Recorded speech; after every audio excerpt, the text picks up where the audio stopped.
60 minutes. In the ER, according to the Journal of Applied Lab Medicine, the difference between life-saving intervention and irreversible heart damage is 60 minutes. Yet, that is the average time that a lab sample tends to be rejected and delay care due to hemolysis. Hemolysis is the destruction of red blood cells. As a certified phlebotomy instructor and someone pursuing a dual degree in chemistry and pharmaceutical sciences, I strive to bridge the gap between why we follow these clinical rules.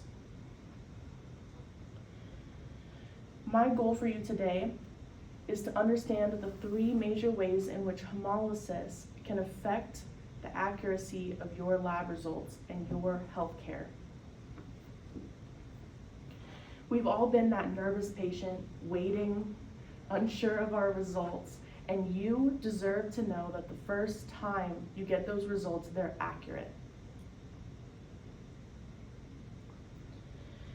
In order for you to understand the chemical interference and inaccuracies that can come with hemolysis, I want to first take you through the process in which we draw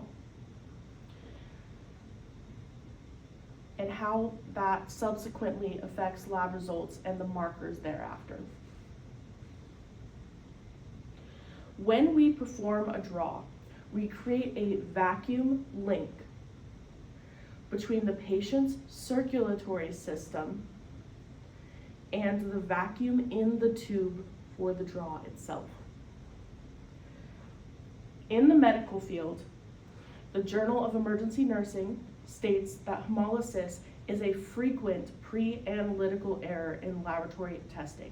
A pre-analytical error is an error before lab testing. The most common error that results in that is shear stress on the red blood cells. Now, I have an example of shear stress here. As that shear stress increases, it gets towards worse hemolysis, right? Now, shear stress is the physical force exerted on a red blood cell.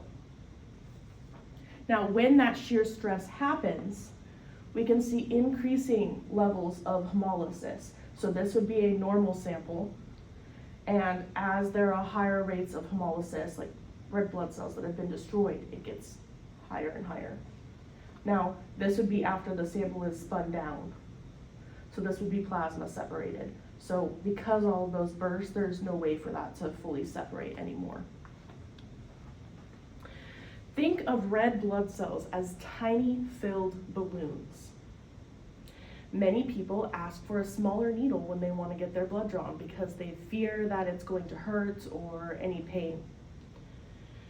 The downside to this is that the force of the needle, if it's too small of a tube or too strong of a vacuum, it causes those cells to pop.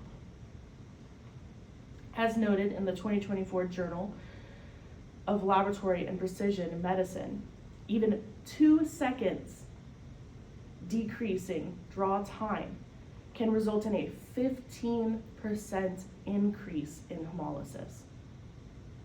That could be rushing a plunger during a manual draw, so if someone doesn't have a regular setup with a vacutainer, the vacuum needle. That could also be using too strong of a vacuum, so too large of a tube. Larger the tube comes with a stronger vacuum. A common lab error that I have even personally seen is one where the bevel of the needle is against the wall of the vein. So that means drawing at a poor angle. That creates a narrow opening for those cells to get into, and I have an example here. So we talked about the vacutainer. Now, if I have this tip of the needle, it's angled, right? So if I have too low of an angle, then that bevel sits on the top of the wall and it makes it too hard for those cells to go in, and it can also cause them to burst.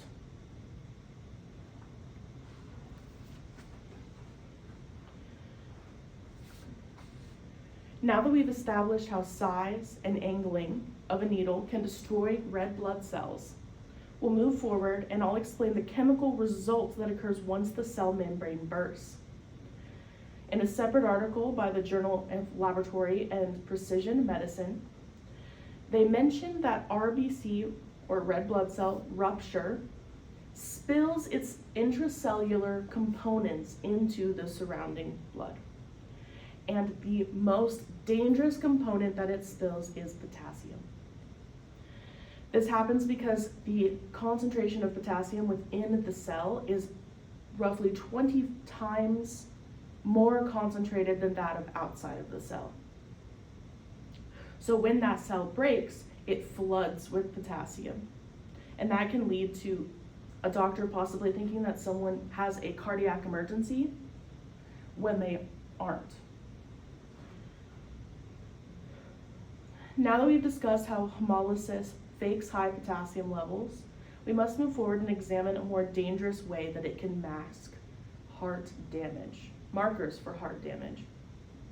According to the National Library of Medicine, when cells burst, a certain enzyme can falsify, depress those markers for heart attack. One that doctors commonly use is cardiac troponin. This means that a normal hemolyzed sample, not a normal sample, but a sample that's hemolyzed in comparison to a normal one, would show a result for a patient in active crisis completely fine. Because those enzymes destroy that evidence before it even hits the lab and gets analyzed. Hemolysis is one of the most common errors in pre-analytical testing. Understanding its cause and the repercussions that come from hemolysis is a foundational defense against inaccurate medical results and the key to ensuring that lab results are a true reflection of your health so that you can better advocate for your health care. We have traveled through the sheer stress, the chemical spill of intercellular components like potassium, and its prevention against understanding patient results. As a patient, your best bet is yourself. You are your best advocate for your health care. So next time that you are sitting in that chair and you want to ask for a small needle because you're nervous, I urge you to remember what I've discussed here today and ask for that standard size needle instead. Because, as I said, you are your own best advocate. A smaller needle might provide a second of relief, but a proper draw can save your life.